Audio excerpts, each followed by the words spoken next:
রাজধানীর বিমানবন্দর এলাকায় সিরাজগঞ্জ এক্সপ্রেস ট্রেনের একটি বগি লাইনচ্যুত হওয়ার প্রায় 2 ঘন্টা পর পরিস্থিতি স্বাভাবিক হয়েছে।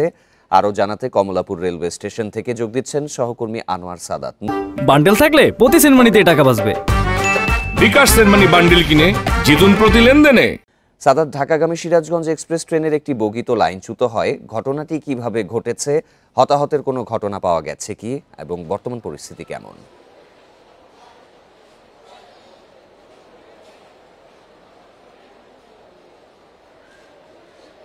ঢাকাগামী সিরাজগঞ্জ এক্সপ্রেস ট্রেনটি ঢাকা অভিমুখে মানে ঢাকাতে ঢোকার মুখে যে বিমানবন্দর রেলওয়ে স্টেশনের ঠিক আগে 22 নম্বর পয়েন্ট যেটি, সেই 22 নম্বর পয়েন্টের একটি বগি পিছন থেকে সেটি লাইনচ্যুত হয় এবং সেই লাইনচ্যুত হওয়ার ফলে কিন্তু ট্রেনটি বিমানবন্দরের স্টেশনের মুখেই মানে ঢোকার মুখেই সেটি দাঁড়িয়ে আছে এবং সেটি ইতিমধ্যে এতক্ষণে উদ্ধার কাজ সম্পূর্ণ করা হয়েছে।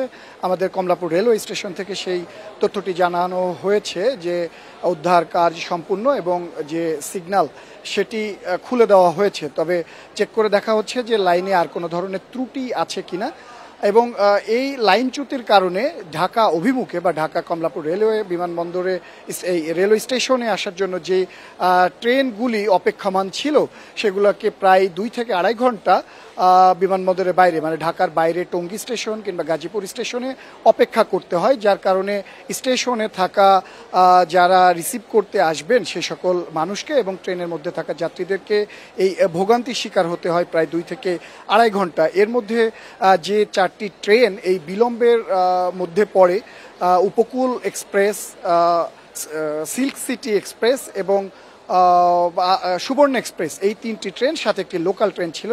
এই 3টি ট্রেনের মধ্যে 2টি ট্রেন কিন্তু ইতিমধ্যে স্টেশনে এসে পৌঁছেছে, প্রায় আড়াই ঘন্টা বিলম্বে এসে পৌঁছেছে। যদিও বা কিন্তু স্বস্তির কথা হলো যে এই ট্রেনগুলা ছেড়ে যাওয়ার সময় এখনো হয়নি, যার ফলে শিডিউল বিপর্যয় সেই কথাটি কিন্তু স্টেশন কর্তৃপক্ষ বলতে নারাজ বা বলছেন যে আশা করা যায় যে কোনো ধরনের শিডিউল বিপর্যয় ঘটবে না, কেননা সব ট্রেনই সময় মতো ঢাকা থেকে ছেড়ে যাবে।